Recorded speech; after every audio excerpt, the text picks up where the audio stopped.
ஐந்து கரத்தனை யானை முகத்தினை இந்தின் இளம்பரை போலும் எயிற்றனை நந்தி மகந்தனை ஞான கொழுந்தினை புந்தியில் வைத்தடி போற்றுகின்றேனே.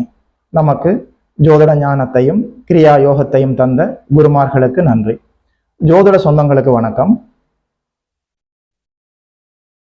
யாருக்கு வாழ்க்கையில நல்ல வாகனங்களை வாங்கி அனுபவிக்கக்கூடிய யோகம் இருக்குது, வாகன யோகம் யாருக்கு இருக்குதுன்னு சொல்லி பார்க்கலாம்.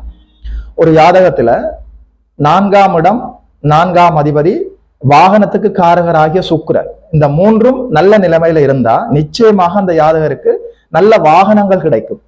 நல்ல வாகனங்களை வாங்கி வாழ்க்கையில பயன்படுத்தக்கூடியதாக இருக்கும், புது வாகனங்களே கிடைக்கும். 4ஆம் இடத்துல இயற்கை பாவர்கள் என்று சொல்லப்படக்கூடிய சனி, செவ்வாய், ராகு, அமாவாசை, சந்திரன், பாவர்களோடு சேர்ந்த புதன். அதாவது 4ஆம் இடத்துல பாவர்கள், இயற்கை பாவர்கள், அசுபர்கள் இருக்கக்கூடாது. 4ஆம் அதிபதி 6, 8, 12 போய் மறையக்கூடாது. அப்படி மறைஞ்சாலும் பாவர்களோட சேர்ந்து கெட்டு போகக்கூடாது.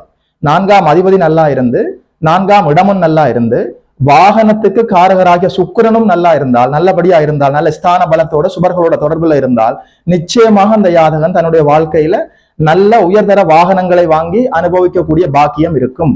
சரிதானே? யாருக்கு நல்ல வாகன யோகம் இருக்கும் என்பதை உதாரண ஜாதக விளக்கத்தோடு யோகி மதன் அஸ்ட்ரோ சென்டர் யூடியூப் சேனல்ல மிக விரைவில் வெளியிட இருக்கிறோம். பார்த்து பயன்பெறலாம் ஜோதிட சொந்தங்கள். இதுவரைக்கும் யோகி மதன் அஸ்ட்ரோ சென்டர் யூடியூப் சேனலை சப்ஸ்கிரைப் செய்திருக்கின்ற அனைத்து தோழர்களுக்கும் தோழிகளுக்கும் என் மனப்பூர்வமான நன்றிகள்.